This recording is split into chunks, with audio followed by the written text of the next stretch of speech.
আজকের ভিডিওটা তাদের জন্য, সেই মা বাবাদের জন্য যারা তাদের সন্তানের পড়াশোনা নিয়ে সবসময় ভীষণ ভীষণ চিন্তিত থাকেন। আমি একজন টিচার, ম্যাথ সায়েন্সের টিচার স্পেশালি, তবে ছোটদের সব কিছুই পড়াই। মানে আমার দীর্ঘ অভিজ্ঞতা পড়ানোর, সেই অভিজ্ঞতা দিয়েই আমি এই কথাগুলো বলছি।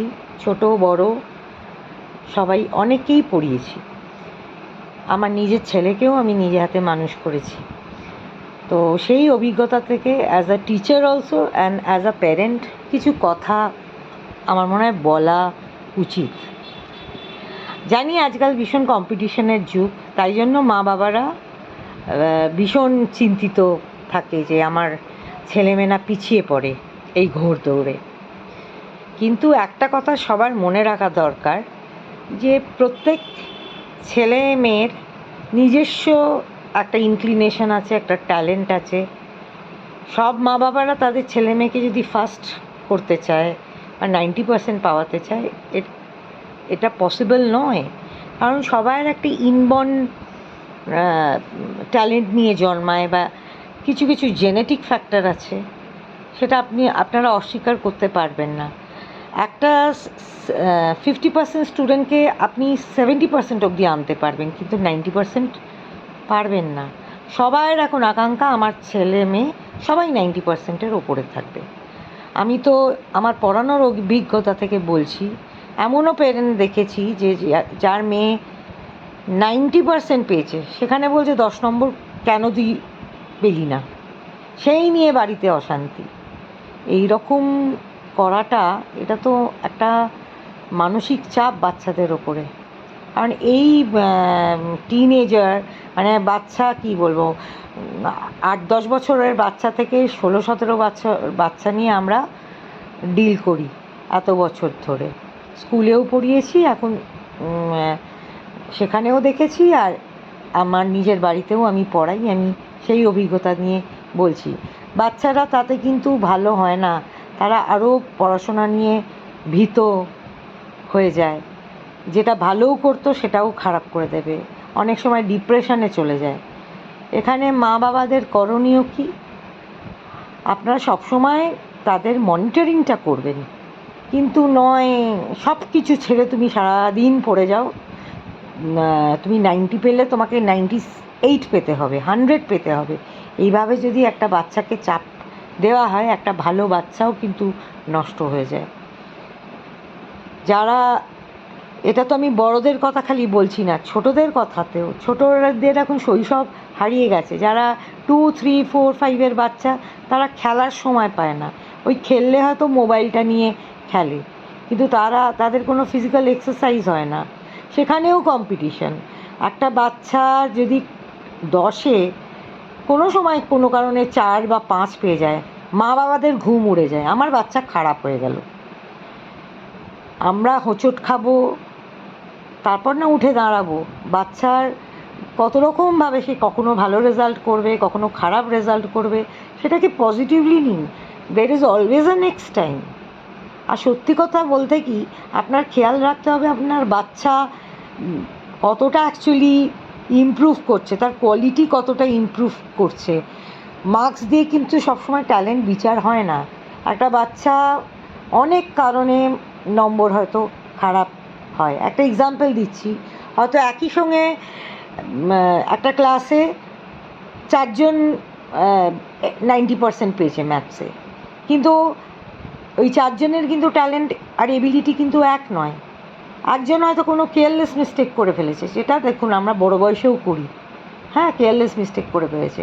একজন হয়তো কোনো কিছু অনেক অনেক বেশি খেটেছে, অনেক অঙ্ক অলমোস্ট মুখস্থ করে এসেছে, সেগুলো ওখানে লিখে দিয়েছে। একজন বাই চান্স পেয়ে গেছে। এরকম অনেক রকম আমরা ক্যাটেগরি, আমরা তো খাতা কারেকশন করেছি, আমরা জানি। অনেকের প্রসেসটা, লেখার প্রসেস অনেক সুন্দর, অঙ্ক করছে বটেই, মানে একবারে পুরো বুঝিয়ে বুঝিয়ে করছে। সবার ট্যালেন্ট কিন্তু এক হয় না, মার্কস এক হলেও কিন্তু ট্যালেন্ট হয় না। আপনার যেটা দেখতে হবে, সেটা আপনার ছেলে মেয়ে অ্যাকচুয়ালি শিখছে কি না, আপনার ছেলেমেয়ের বেসটা তৈরি হচ্ছে কি না। আর একটা জিনিস, এবার টিউশন আমি নিজে করি ঠিকই, কিন্তু আমাদের সময় কি ছিল, আর ছোটোবেলায় একটাই টিচার 2, 3, 4, 5 পড়ালো, 6 থেকে সায়েন্সগুলো আলাদা হয়ে গেল। সে তখন আর একটা টিচারের দরকার হলো যে সায়েন্স গ্রুপ পড়াবে, একটা টিচারই সায়েন্স গ্রুপ পড়াচ্ছে আর একটা টিচার আর্টস গ্রুপ পড়াচ্ছে, মানে ইংলিশ ল্যাঙ্গুয়েজ, হিস্ট্রি, জিওগ্রাফি। আর বাড়িতে আমরা কোনো দিন বাংলা টাংলাতে টিউশন নিইনি, সে সেকেন্ড ল্যাঙ্গুয়েজটা মা বাবাই দেখিয়ে দিত, স্কুলে যা পড়তো। এখন সেটারও একটা টিউশন হয়তো লাগবে। এখন তো দেখি ক্লাস 7 হলো না, ফিজিক্সের একটা টিচার, বায়োলজির একটা টিচার, কেমিস্ট্রির একটা টিচার, ম্যাথসের একটা টিচার, ইংলিশের একটা টিচার, হিন্দি, বেঙ্গলি, কম্পিউটার, এমনকি আজকাল আর্ট অ্যান্ড ক্রাফটসের টিচার হয়েছে। আর্ট অ্যান্ড ক্রাফটসের টিচার আমরা তো ভাবতেও পারি না। তারপর প্রজেক্ট বানাবার এক টিচার হয়েছে। স্কুলে যেহেতু প্রজেক্টস দেয়, বিশেষ করে আইসিএসসি স্কুলে, সেটা ছেলে মেয়েদের বানাতে দেবে না, নিজেরা বানাবে না, বেস্ট ওখানেও হতে হবে, তাই টিচাররা বানিয়ে দিয়ে যাবে। সেই এত যদি একটা বাচ্চাকে চাপ দেওয়া হয়, হ্যাঁ, সে তো আস্তে আস্তে ওই স্টুডেন্ট বা ওই বাচ্চা তো আস্তে আস্তে he or she will lose interest in study. তাদের খেলার সময়ও দিন, তাদের টিভি দেখার সময়ও দিন, তাদের রিল্যাক্স করার সময়ও দিন। সারা দিন যদি একটা বাচ্চা, সারা সপ্তাহ যদি একটা বাচ্চা টিউশন যায়, দিনে 2 করে 3টে করে টিউশন, তারা নিজেরা কখন পড়বে? তাদের নিজেদেরও তো একটা টাইম দেওয়া উচিত। এই জন্য, আর সবার এক্সপেকটেশন আমার ছেলে মেয়ে 90% পাবে। এটা কি পসিবল? না। তারা যা পাচ্ছে দেখবেন ইমপ্রুভ করছে কি না, সেটা দেখা উচিত, যে সে যেন নিচে না নেমে যায়। তা 1-2বার যদি নিচেও যায় তাতে কিছু যায় আসে না। সে আবার আপনার মুখে, হ্যাঁ দের ইজ, আবার চান্স নাও, আবার পড়ো তুমি ঠিক করে। নাকে তাকে মার ধর করে, না তোমাকে পেতেই হবে। আমি অনেক বাচ্চাকে দেখেছি অঙ্কে খারাপ হয়ে যায়, স্কুলে যখন পড়াবার সময় দেখেছি অঙ্কর পেপারে ও কি করবে ভাবছে না। ও ভাবছে কি, আমার বাড়িতে আমি যদি পেপারটা কমপ্লিট না করি আমার মা বাবা আমাকে মারবে, আমি মাকে কি উত্তর দেবো। রেজাল্টের দিনও দেখিয়েছি ওদের এই আশঙ্কা। ওরা নিজেদের রেজাল্ট পাচ্ছে না, ওর মা বাবাকে কি দেখাবে সেটার ওদের চিন্তা। এটা কেন হবে? মা বাবা তো সবচেয়ে আপন লোক হবে। বাচ্চাদের সবচেয়ে নিরাপত্তার জায়গা তো তাদের পেরেন্টস, তাদের মা বাবা। তাদেরকেই যদি ভয় পায় এরকম, তাহলে তো একটা কত রকম সুইসাইডের কথা শোনা যাচ্ছে। এই কারণেই তো হচ্ছে। যে যেমন, তাকে ইমপ্রুভ করাবার চেষ্টা করুন খুব জেন্টেলভাবে। আর এখন তো লাইফে এত অপশানস হয়ে গেছে যে কেবল পড়াশোনায় ভালো হলেই যে সে ভালো তা তো নয়। আমাদের 80s 90sদের সময় হয়তো এত অপশান ছিল না, পড়াশোনাটাকেই আমরা মানে কেন্দ্রবিন্দু, দ্যাট ওয়াজ ফোকাস। কিন্তু আজকাল বিশাল অপশানস আছে, অনেক কিছু করেই আপনার সন্তান নিজের পায়ে দাঁড়াতে পারে।